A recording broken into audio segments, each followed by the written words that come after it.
নতুন জালেম চিনেন নাকি আপনারা? তার মহাসচিব গতকাল শুনলাম খুব মন খারাপ, জাতীয় নির্বাচনে নৌকা প্রতীক নাই দেখে। ওনার খুব মন খারাপ শেখ হাসিনা নির্বাচনে নাই দেখে, এবং উনি বলতে চায় জামাত খুব খারাপ কারণ ৭১ নাকি অনেক কিছু করেছে। এই সংবাদ প্রচার হচ্ছে ভারতের মিডিয়াতে। এইদিকে দুষ্টু লোকরা বলছে প্রাপ্তবয়স্ক হওয়ার পরেও মহাসচিব সাহেব নাকি ৭১ মুক্তিযুদ্ধে অংশগ্রহণ করেন নাই। দুষ্টু লোকেরা তাইও বলছেন ওনার পিতা নাকি ৭১ কুখ্যাত রাজাকার ছিল। আমি কিছু বলতে চাই না, দুষ্টু লোকরা বলছে। পুরাতন জালেম আওয়ামী লীগ গণভোটে নায়ের পক্ষে আছে, এখন দেখি নতুন জালেমও নায়ের পক্ষে। প্রচারণার দায়িত্ব নিয়েছে ভারতের মিডিয়া। আওয়ামী লীগ বিএনপি আর ওই নরেন্দ্র মোদী মনে হয় মিলেমিশে একাকার হয়ে গেছে। আমি স্পষ্ট ভাষায় বলতে চাই, ঐক্যবদ্ধ বাংলাদেশ যদি দেখতে চান তাহলে এই মঞ্চের দিকে তাকান, এই খুলনার দিকে তাকান, যেখানে হিন্দু মুসলমান মিলেমিশে একাকার হয়ে গেছে। ঐক্যবদ্ধ বাংলাদেশ যদি দেখতে চান তাহলে এই জনসভার দিকে দেখুন।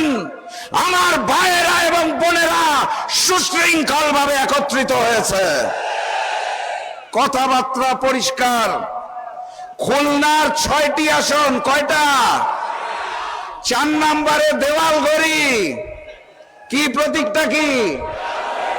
আর বাকি ৫ আসনে কোনো ভেদাভেদ চাই না।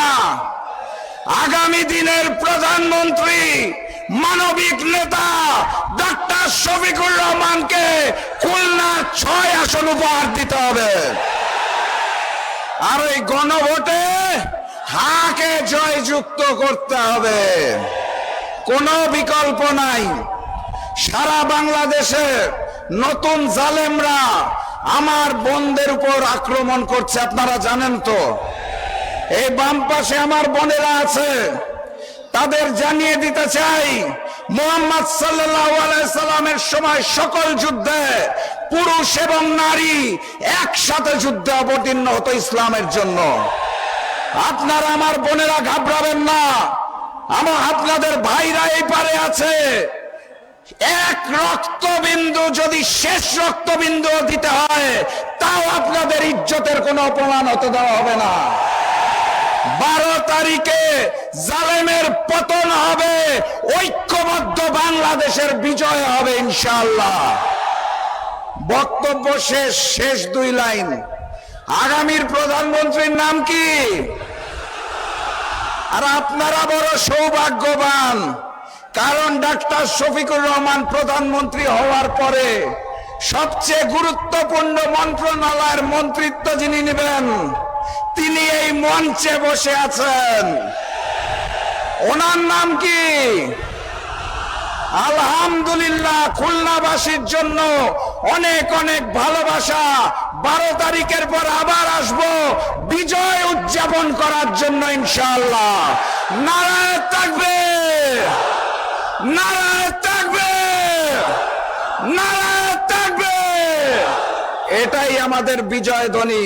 বিজয়ের যাত্রা শুরু হলো, বিজয়ের পথে যাত্রা শুরু, জীবন অথবা মৃত্যু। আসসালামু আলাইকুম।